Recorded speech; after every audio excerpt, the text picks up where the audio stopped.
At WHBR, we love shining a spotlight on local churches and ministries. The one you're about to watch is a great example. If you enjoy their program, please let them know. Their contact info will be on the screen. You can reach out on Facebook, send them a quick message, follow their page, hit like, comment, and share their videos with your friends. Your support makes a real difference. Thank you for sharing and enjoy the program. I'm here to tell you today that all these afflictions that are upon you and these manifold, escalated, punctuated sufferings are not in vain at all. Your response to the afflictions is the testimony. God goes, I left them there because you got to know how to fight. You got to know how to wield a weapon. You need to know how to pray in the Spirit. You need to know how to have your confidence in me alone. That's why there's enemies coming at you. Nothing's out of whack. I'm doing something.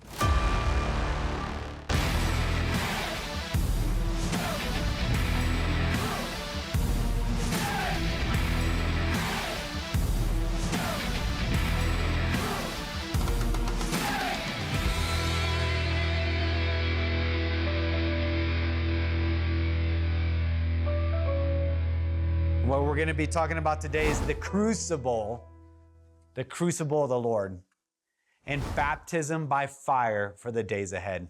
Proverbs 17:3 says this, a crucible for silver and a furnace for gold, but the Lord is the tester of hearts. And in James 1:12, he says, blessed is the man who perseveres under trial. Who what under trial? Who not just takes hits, but who perseveres under trials, because when he has stood the testing of the true and better assayer. You know what an assayer is? Anybody in the precious metals? You should be if you're a believer, because they're getting ready to implement the mark of the beast. The assayer is the one who dictates the purity and the preciousness of a gold, or of a silver, or of a palladium, or of a platinum, or of a rare earth metals. And it says this, blessed is the man who perseveres under trial, because when he has stood the test from the true and better assayer, he will receive the crown of life that God has promised to those who love him. Psalm 11:5 says this super clearly. The Lord tries the righteous. I thought he was after the wicked. No. He's after the righteous, and he tries the righteous, and he tests the righteous, and he purifies the righteous, because they are to be a people of a testimony to the wicked about who God is, that we might actually burn so brightly after having been thrust in the furnace and then removed, and with unveiled faces now rightly reflecting his glory, going from glory to glory, that they would come towards you and go, who is your God? Hebrews 12:5-12 speaks to how we endure hardship, afflictions as discipline, because God is treating you as a child. You don't spurn the work that he's doing. You let him have his way. And you understand that, right? If you're experiencing hardship and affliction and discipline from the Lord, what's that an affirmation of? That you're his. That it's affirming that you're his. I don't spank somebody else's kids. I really want to, all the time. But I don't spank somebody else's kids. He says they're illegitimate. This is biblical words. He says they're illegitimate. They're not mine. I don't discipline them. I only discipline those who I love, that it might produce a harvest of righteousness and peace if you let it have its way in you. 1 Peter 4:12-19, he says this, dear friends, do not be surprised at the fiery ordeal that has come upon you to test you as though something strange were happening to you. Don't be shocked. You want me to be your God. You want to honor me. You want to glorify me. You want to testify to me. You want to be used in this life. You want to know me intimately. You want to be unified with my Son in the resurrection and glorification. You want power to move through you. You want my anointing. You want my covering. You want all these things. Okay, therefore, don't be surprised about these fire ordeals that have come upon you to test you as if something strange is happening to you. I have actually set about to satisfy the desire of your heart. In fact, it should comfort you that you're feeling the heat of the flames in your life, because it means that your heart's desire actually is to honor the Lord. 1 Peter 1:6-9 says this, and all this you greatly rejoice, talking about the gospel, though for now, for a little while, you have had to suffer grief and all kinds of trials. These have come upon you for one reason. You want to know what it is? He tells you. So that the proven genuineness of your faith, which is greater worth than gold, which perishes even though it was refined in fire, may result in something. That's why these manifold trials have come upon you, to prove the genuineness of your faith, and it's going to result in something, that it may result in praise and glory and honor when Jesus is revealed. Though you've not seen him, you love him. Even though you do not see him now, you believe in him, and are you filled with inexpressible joy. And here's the outcome of it all. For you are receiving the end result of your faith, the salvation of your souls. That's why 2 Corinthians 4:16-18 says this, therefore we don't lose heart. Though outwardly we are wasting away, yet inwardly we are being renewed day by day. For our light and momentary afflictions are achieving something in you. They're doing something. They're not vain, beloved. The fire ordeal that you think is strange, it is not strange. It is doing something in you. Don't lose heart. It is achieving in you an eternal glory that far outweighs anything else you can comprehend. So you fix your eyes not on what is seen, but what is unseen. For what is seen is temporary, but what is unseen is eternal. Nothing is out of whack. Do not listen to the accuser of the brethren anymore. God has raised the battle flag. When an enemy comes in like a flood, the Lord raises a battle flag against him. Good to go? And he says, it's time to get in the fight. Nothing is out of whack. He is firing you for his purposes, for his glory, and for your great eternal reward. He is refining you for a true and better mission set that you have yet to even be able to conceive of. He leaves the enemies in your midst to test you, to train your head and your hands and your heart for warfare. Did you know that? To make you strong for the fight. Judges 3:1. These are the nations that the Lord left to test all of the Israelites who had not experienced any of the wars of Canaan. He did this only to teach them warfare, to the descendants of the Israelites who had no previous battle experience. You think your fiery ordeal is vain? That God doesn't see, God doesn't know, that He doesn't understand? You think the enemies surrounding you and breathing out lies against you every day are somehow out of whack? God goes, I left them there. Because you got to know how to fight. You got to know how to wield a weapon. You need to know how to pray in the Spirit. You need to know how to have your confidence in me alone. That's why there's enemies coming at you. Nothing's out of whack. I'm doing something. You just didn't understand the process.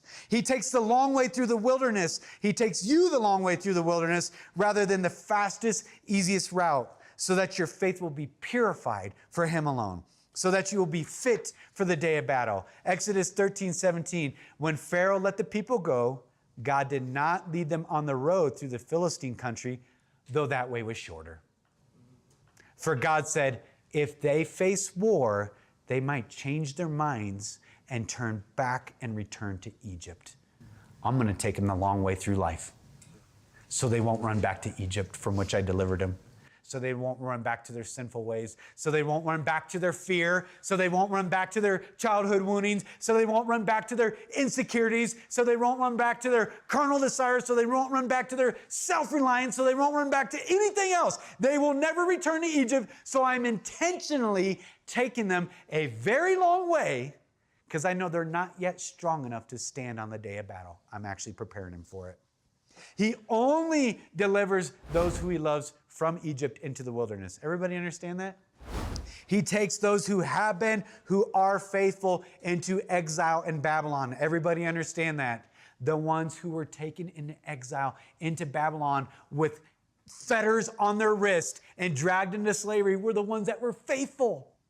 And He left all the unfaithful in Jerusalem untouched. He took those who He loved and He goes, here, we're going over here. I know you're going to think it sucks really bad. You're going to a people whose language you don't know. You're going to be enslaved to them. There's all these requirements they're going to put on you. I'm doing something. Let it finish its work. He may remove his hand for a time, like in the days of Hezekiah, to test and purify your heart even more. God, I haven't heard you for so long. God, why are you so quiet? God, the Spirit's not as real in me as it used to be. God, I don't get the tinglies anymore when I'm praying and coming in your presence. He goes, don't think something strange come upon you. And he says, and the Lord removed his hand from Hezekiah to test him, to know what was in his heart. I'm doing something.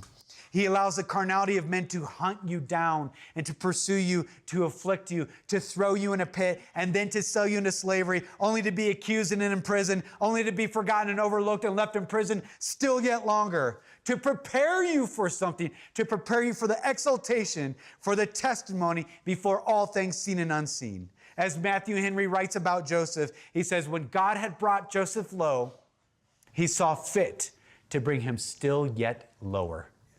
And yet, in all of this, it was the way to his preferment. Joseph just didn't understand it. It is God who allows the powers of darkness to assail your very spirit and cause manifold, bewildering afflictions to befall you, only to make a public spectacle of those same powers of darkness by your resilience and by the testimony of your faith and by your trust in him alone. Oh, you Jobs of the land. Job never got read in. That's the most awesome, fearsome, gut-wrenching thing of the entire story of Job. Job never got read in to why it was happening to him. Not even to the very end. Not even after everything was restored. God never told him, by the way, your name is so gnarly, and your spirit and your heart and your desire for me that Satan knew it. And I knew you by name, and Satan knew you by name. He never got right into that. Hey, we made an agreement because I knew you would bend, but you would never break. I knew your desire was to glorify me and honor me. Therefore, I let him come at you with all that he had as a testimony that your righteousness and your trust and your hope in me would never falter. I did it because I need a people of a testimony about who their God is. Isaiah 54, 16 through 17 says this. I love this verse. I've been thinking about it for like the last 2 weeks. I keep going through it every day. I'm like, man, this changes everything. Why have I never understood this about you, God? The Lord speaking to Isaiah, he says, see, it is I who created the blacksmith, who fans the coals in the flame and forges a weapon fit for its work. And it is I who created the destroyer to wreak havoc. So who made the blacksmith who's hammering out weapons that are coming against you right now? Who created them? God. Who made the fire? Who made the coals? Who allowed this guy to make the weapons to come against you in every way, a destroyer to wreak havoc against you? God. God alone. And yet this is what he says. Oh yeah, but by the way, no weapon formed against you is going to prevail. And you will refute every accusing tongue that comes against you, because this is the heritage of the servants of the Lord, and their vindication from me, says the Lord. That's what you can be certain of. 1 Peter 2:9, that's why. That we might declare his excellencies. That's why all the fiery trials. He says, you will be my treasured possession, taken from the ends of the earth, Exodus 19:5. He says, you will make up his treasured possession in great distinction on the day when he acts, Malachi 3. Titus 2:14, he says, he gave himself for us to redeem us from all lawlessness and to purify for himself a people for his own possession, zealous for good deeds. John 15:16 says, you didn't choose me, I chose you, and I appointed you for something. I chose you for a reason, that you would go and bear much fruit. The Lord says that he will rise upon you, that his glory will appear upon you, that nations will come to the light and kings to the brightness of your dawn. How crucial do you think it is then to reflect his glory rightly? That people would even desire to come to that. You have been foreknown to be a kingdom of priests of God the Father and to serve God and to reign over all the earth. Did you know that? That's not what it's about. Therefore, because all of this is true about the Lord, that is why he tests. That is why he tries. That is why he disciplines. That's why he lets you remain under the afflictions. That's why he's silent for a time. He seems far from you at a time. It seems as if the enemies of his glory in your soul are succeeding at times, why hopes are deferred and your heart becomes sick, and why the accusations and the betrayals and the obscurity and the long suffering and laments and wonderings and the forgottenness in the prison of your own mind. That's why. Because he must have a people of his own. Tried, yes. Tested, yes. But only unto purification and refinement. Because he won't settle for anything else other than a people of a testimony and a people who reflects him. He is actually preparing and keeping, by his great love and grace, a fire-tried people for the days ahead. He is going to. It's a certainty. There is some among you, oh God, I hope it's all of us, and I hope I'm enumerated within it too, who will know their God, and they will go forth, and they will do daring feats of valor. There are some among us that must be, because he spoke it, the prophetic fulfillment, that they will shine like bright, shining stars in the vast expanse of the universe, that will turn many back to righteousness. Because we're wise in the Lord. There is some in here that must be. They have to be the prophetic fulfillment of the overcomers that overcome everything about the Antichrist and the entirety of his beast system. Oh, wait, that's right. By the blood of the Lamb and the word of their testimony. The great refiner, a silversmith or a goldsmith, those who refine. This is what it looks like to process raw chunk of dirt. Wait, what are we? The dust of the earth. In order to produce a precious metal, a silversmith or a goldsmith, I'll just use silversmith because that's the majority of what I'm speaking through today. In order to produce that precious metal of great worth and value, useful to the one who bears it and displays its great worth, it must undergo a radical, violent process. Everybody tracking? It must be broken and blasted from the earth. Then it has to be hammered and broken into smaller pieces. Then it has to be crushed and broken into a little bit smaller pieces. Then once it's been hammered and crushed, then it has to actually be pulverized, which is ground into the smallest little gritty grains of sand possible. Then after that, it has to be sifted and it has to be classified, if you will, through great shaking and through these horrible tumbling processes in these machines called classifiers. So it's blasted and then it's hammered and then it's crushed and then it's pulverized and then it's shaken and then it's classified and then it's sifted. Then it is purified one step further by a chemical acid bath that it is dumped into to filter out and strain out the mega impurities from this ore. Any impurities that shouldn't be a part of this precious, precious metal of great worth. The impurities that will ruin it for its intended purposes. And after all this and its acid bath, now it is finally ready for the furnace. That's just to get you to the furnace, to get you to be able to be put into the crucible where it is fired over and over and over again. With each plunging of the crucible into the fiery furnace, a new layer of dross comes up. The micro imperfections and the micro impurities that nobody could tell were latently hidden within that ore. And it gets fired and it comes off and they scrape off that dross and they throw it aside. And they fire it again. Ooh, oh, there was still some more in there. And it gets scraped off and thrown to the side. And then they fire it again and they fire it again and they fire it again until all those micro impurities that nobody could even discern were in there are finally burned off.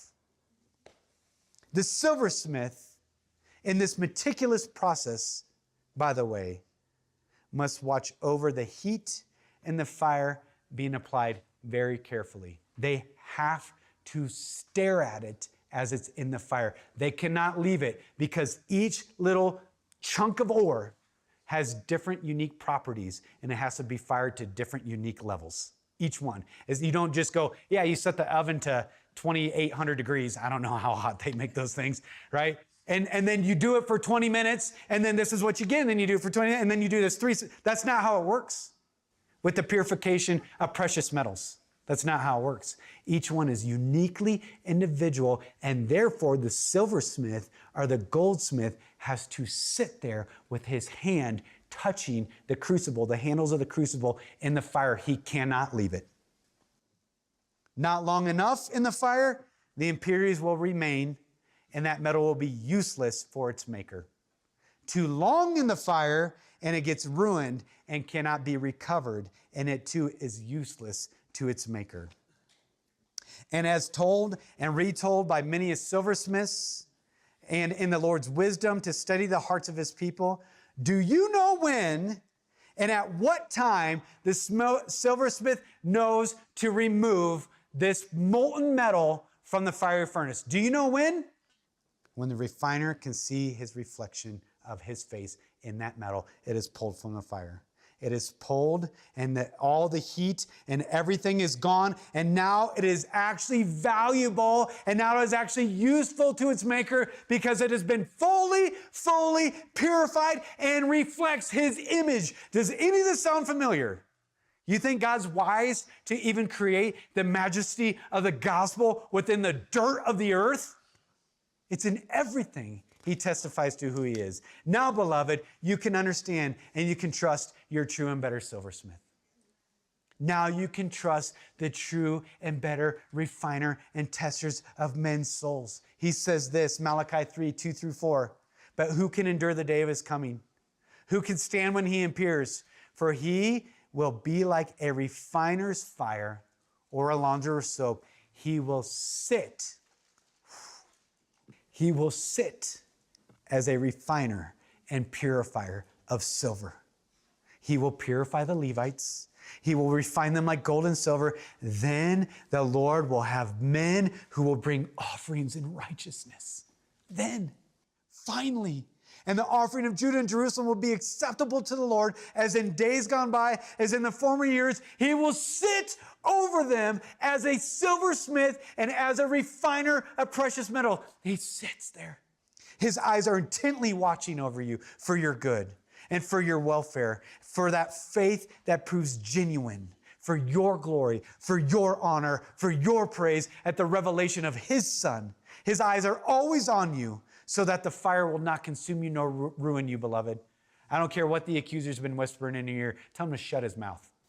Tell him to shut his lying mouth. Your true and better refiner knows exactly when to remove you so that you're not ruined by the afflictions. Pressed on every side, not crushed. Perplexed, not driven to despair. Persecuted, not given over to death. This is who you are because he's watching over you at all times. Man. Psalm 33:18 says this, behold, the eyes of the Lord are on those who fear him, on those whose hope is in his steadfast love, that he may deliver you from death and keep you alive in famine. He's watching over you. 2 Chronicles 69, the eyes of the Lord range throughout the whole of the earth. He's looking, watching to strengthen those whose hearts are fully committed to him. Psalm 121, I lift up my eyes to the mountains. Where does my help come from? My help comes from the Lord, the maker of heaven and earth. He will not let your foot slip. He who watches over you will not slumber. Indeed, he who watches over Israel will neither slumber nor sleep. The Lord watches over you. The Lord is your shade at your right hand. The sun will not harm you by day, nor the moon by night. The Lord will keep you from all harm. He will watch over your life. Isaiah 48:10-11 says this, see, I've refined you. Don't you understand what I'm doing? I have refined you. Not as silver, I have tested you in the furnaces of affliction. Why? He gives you the qualifier of why he has left you in the furnace. For my own sake. For my own sake, I do this. How can I let myself be defamed? I will not yield my glory to another. I have left you in the fiery furnace of affliction so that you would have a testimony and so that you would rightly reflect me, a fire-tried people. Do you want to be a people of a testimony? Do you want to be a reflection of his glory? I mean, you have to really ask these things. Do you want him to see his face reflected in you? You were bought by the precious blood of Jesus to be conformed to the image of the true and better refiner of gold and silver. He's waiting to see his reflection in you.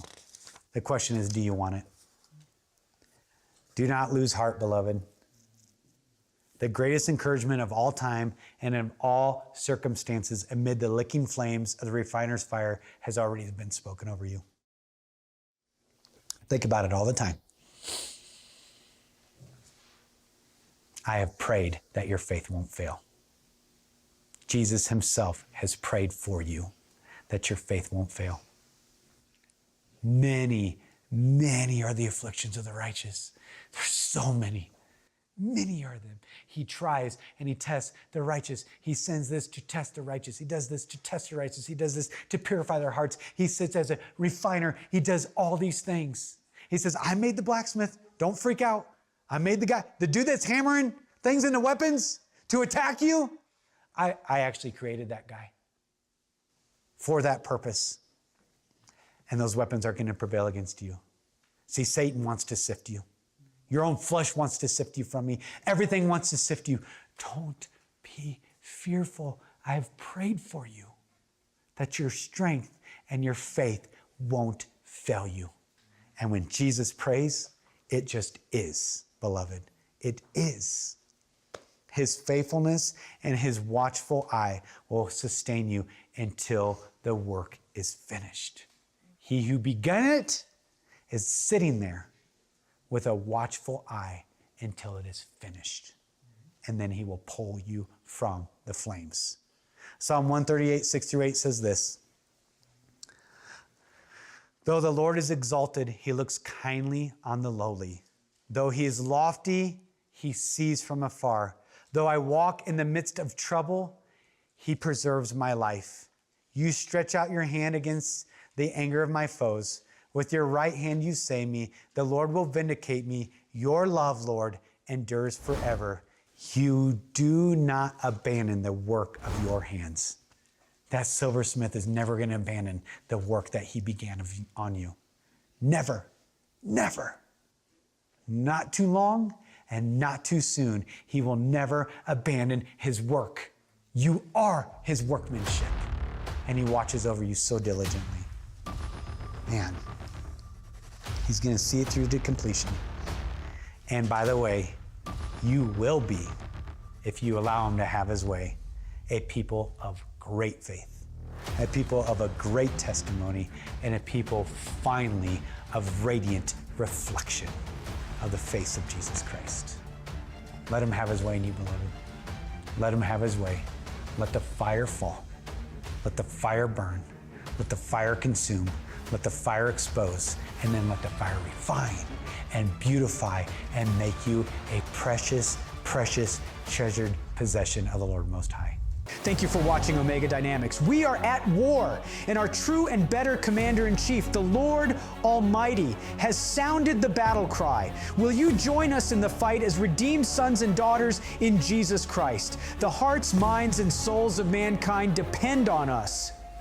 This is a call for the warrior class of Christians to arise. You can learn more about us at omegadynamics.org. Thank you for watching and supporting the local churches and ministries that we broadcast here on WHBR. As always, we'd love for you to connect with them. Let them know you've enjoyed their program. You can call, email, or connect with them on Facebook, follow their page, comment. And if you'd like your church to be a part of WHBR, feel free to call us or email us or message us on Facebook. We'd love to hear from you because our mission is to help you fulfill your mission.